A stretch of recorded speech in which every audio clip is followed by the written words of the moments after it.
Hearing aid വെച്ച് കഴിഞ്ഞാൽ എൻ്റെ നാച്ചുറൽ കേൾവി കുറയുമോ? നാച്ചുറൽ ഹിയറിംഗ് കുറയുമോ എന്നത് ഒരു മിഥ്യാധാരണയാണ്. ആക്ച്വലി എന്താണ് നാച്ചുറൽ ഹിയറിംഗ്? നമ്മൾ സാധാരണ രീതിയിൽ ഒരാൾ കേൾക്കുന്നത് എന്ന് പറയുന്നത് -20 dBക്കും +20 dBക്കും ഇടയിലുള്ള കേൾവിയാണ്. അത് എത്ര ഫ്രീക്വൻസി?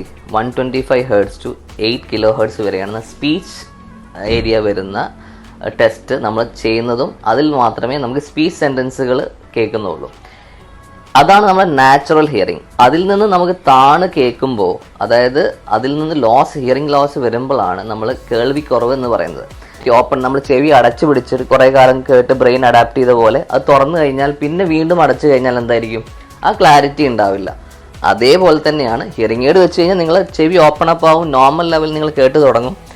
ആ ലെവലിൽ നിന്ന് പിന്നെ അത് ഇല്ലാതിരിക്കുമ്പം അത് നമുക്ക് കേൾവിയുടെ കുറവ് അനുഭവപ്പെടും. അത് എക്സാമ്പിൾ നമ്മൾ ഹിയറിംഗ് എയ്ഡ് വെക്കാതെ 5 വർഷം കഴിഞ്ഞ് ടെസ്റ്റ് ചെയ്യുമ്പോഴും ഹിയറിംഗ് എയ്ഡ് വെച്ച് ശേഷം 5 വർഷം കഴിഞ്ഞ് ടെസ്റ്റ് ചെയ്യുമ്പോഴും അത് ചിലപ്പം ഹിയറിംഗ് എയ്ഡ് വെച്ച് കഴിഞ്ഞാൽ മാക്സിമം ഒരു 2 dB 3 dB അല്ലെങ്കിൽ 5 dB വരെ കുറയുന്നുണ്ടാവുള്ളൂ. മറ്റേതാണെങ്കിൽ ഒരു 10 to 15 dB നമുക്ക് ഡിഫറൻസ് വരാം. ഇതാണ് ആക്ച്വലി നാച്ചുറൽ ഹിയറിംഗ് കുറയൂല എന്ന് പറയാനുള്ള കാരണം.